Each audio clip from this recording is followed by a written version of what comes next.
ఏంటి ఇప్పుడు మీరు పాత బస్తీ నుంచి హైదరాబాద్ నుంచి జూబ్లీ హిల్స్ వైపు ఏమైనా రావాలని చూస్తున్నారా? ఎవరు ఎక్కడ ఒక చోట నుంచి ఒక చోటికి రావడానికి అది నా సొత్తు కాదు, ఇది నా సొత్తు కాదు. అట్లానే అది నా సొత్తు కాకుండా పోలేదు, ఇది నా సొత్తు కాకుండా పోలేదు. మధ్యలో భారతదేశం మొత్తంలో ఎక్కడ ఏ సమస్య వచ్చినా కూడా నేను అక్కడికి వెళ్ళే హక్కు ఉంది, నాకు అధికారం ఉంది రాజ్యాంగపరంగా. తెలంగాణ అసెంబ్లీకి ఏమైనా వెళ్ళాలనుకుంటున్నారా? మీరు భలే ఉందండి. ఒక డాక్టర్ దగ్గరికి వెళ్ళి మీరు వైద్యం చేయాలనుకుంటున్నారా అంటే మరి డాక్టర్ ఏం సమాధానం చెప్తాడు? రాజకీయ నాయకురాల దగ్గరికి వచ్చి కాదండి, రాజకీయ నాయకురాల దగ్గరికి వచ్చి మీరు అసెంబ్లీకి వెళ్ళాలనుకుంటున్నారా, మీరు పార్లమెంట్కి వెళ్ళాలనుకుంటున్నారా? పార్లమెంట్కి వెళ్ళాలనుకున్నారు కదా, అలా ఏం లేదు. అసెంబ్లీకి కూడా వెళ్ళాలనుకుంటున్నారు. డెంటల్ డాక్టర్ అవ్వాలనుకున్నారా, హార్ట్ డాక్టర్ అవ్వాలనుకున్నారా? భలేవారు. అది కాదు, పాలిటీషియన్ అంటే ఎప్పటికీ ఎంబీబీఎస్ డాక్టరే కాబట్టి అక్కడి నుంచి ఎప్పుడు ఇంకో స్పెషలైజేషన్ తీసుకునే అవకాశాలు ఉంటాయి. సో జూబ్లీ హిల్స్ కోసం చూస్తున్నారు, వైపు చూస్తున్నారు. బాబు ఈ వైపు చూడడం ఏంటో, వైపు చూడడమో వెనక చూడడం కాదు, అటు వైపు. నా ఉద్దేశం ఏమిటి అని అంటే అవకాశం ఇస్తే, ఎందుకంటే ఇది by election. Let me be very straight forward to you on this point. ఇది బై ఎలక్షన్ అంటే ఏమిటి? 119 సీట్లలో ఒకటే ఒక సీటులో ప్రజలకు మేము న్యాయము ధర్మము చెయ్యగలుగుతాము, చేసే ఉద్దేశం మాకుంది. బీజేపీ మేము రాబోయే ప్రతి ఎలక్షన్లో గెలుస్తాము అని చెప్పడానికి, ప్రజలకు ఒక మనోధైర్యం ఇవ్వడానికి ఇది ఒక చక్కటి అవకాశం. ఏకీభవిస్తారా లేదే?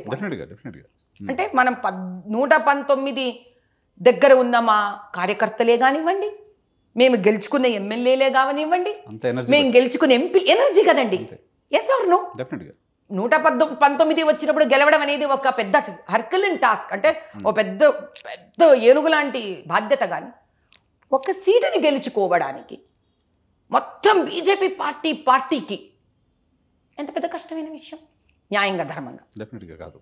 రెండోది, ఇది మీరు ఈరోజు గెలుచుకుంటేనే అసలు ఏ రకంగా మనము ఇక్కడి నుంచి రానున్న 3.5 ఏళ్లలో అసెంబ్లీలో ఉండడమే కాకుండా, నిర్భయంగా మాట్లాడగలగడమే కాకుండా, అక్కడ వస్తున్న వ్యవహారాలన్నీ ఒక సిటీ ప్రాంతంలో ఎట్లా నడుస్తోంది కాంగ్రెస్ ప్రభుత్వము, రాజకీయం అనేది ప్రజలు బయటికి చెప్పగలిగిన ఒక అవకాశం.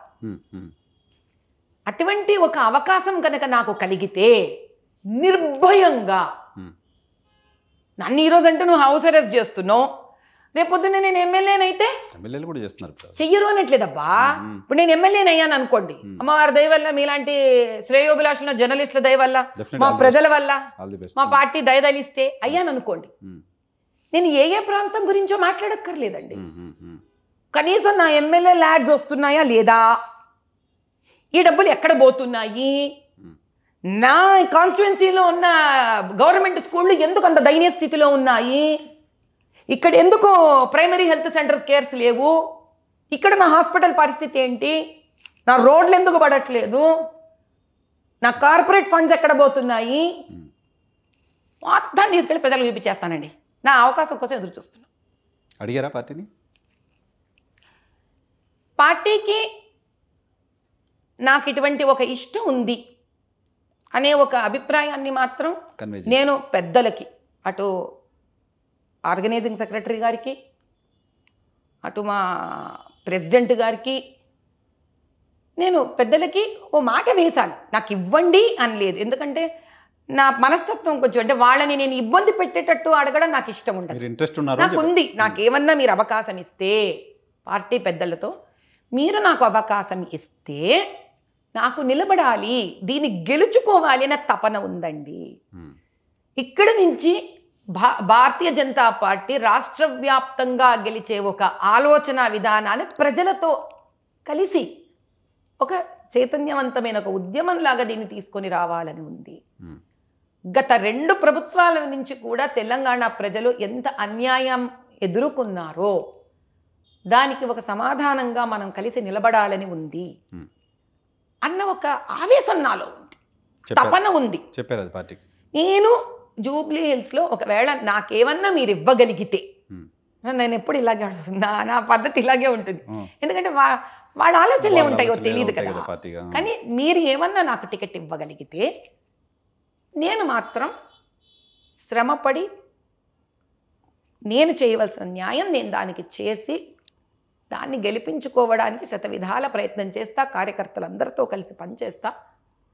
పైగా అమ్మవారి దయ వల్ల ఒక రకంగా బీజేపీకి నేను సదా రుణపడి ఉన్నానండి.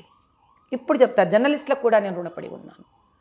భారతదేశ యావత్తు ప్రజలు, తెలంగాణ ప్రజలకు కూడా నేను రుణపడి ఉన్నాను. ఎందుకంటే ఈ 14 నెలల్లో ఎవ్వరికీ రానంత పాపులారిటీ ఇచ్చారు. అది నా వల్ల అయ్యేది కాదు. నేను మాట్లాడగలగచ్చు. ఇప్పుడు మీరు వచ్చిన ఇంటర్వ్యూ తీసుకుంటేనే నేనేం మాట్లాడాలో బయటికి వెళ్ళింది. అలా ఎంతోమంది జర్నలిస్టు నా దగ్గరకు వచ్చి నేనెవరు, వ్యక్తిగా నేనేం చెయ్యగలను, నేనేం మాట్లాడగలను, నా ఉద్దేశాలు ఏంటి అన్నది తెలంగాణకు, భారతదేశం మొత్తానికి పంపించారు. అలా పంపించడం కూడా కారణమేంటొచ్చు నాకు టికెట్ రావడానికి మొదటిసారి. ఎందుకంటే నేనేం ఢిల్లీ పోలేదు, నేను పోయి ఎవరిని టికెట్ ఇవ్వమని అడగలేదు. సార్ నా వాయిస్ని తీసుకెళ్లారు, అంతవరకు తీసుకెళ్లారు. Entire journalist have taken it out. కాబట్టి ఆ పాపులారిటీ ఏదైతే వచ్చిందో ఈరోజు భగవంతుడి కృప వల్ల, నా శ్రేయోభిలాషుల వల్ల, ఈరోజు అది జూబ్లీహిల్స్లో కనుక నాకు ఒకవేళ టికెట్ ఇవ్వడం జరిగితే అటు మొత్తం తెలంగాణ నుంచి కూడా నన్ను కోరుకునేవాళ్ళు నా శ్రేయోభిలాషులు, అటు భారతదేశం నుంచి కూడా వచ్చి దీనికి సహాయపడే అవకాశం ఉంది. అది సద్వినియోగం చేసుకుందాము. ఇప్పటి వరకు గెలవని ఒక సీటుని గెలిపించి బీజేపీకి యాడ్ చేద్దాము అన్న తపనే తప్పిస్తే నాకు ఇంక వేరే ఉద్దేశం అయితే లేదు.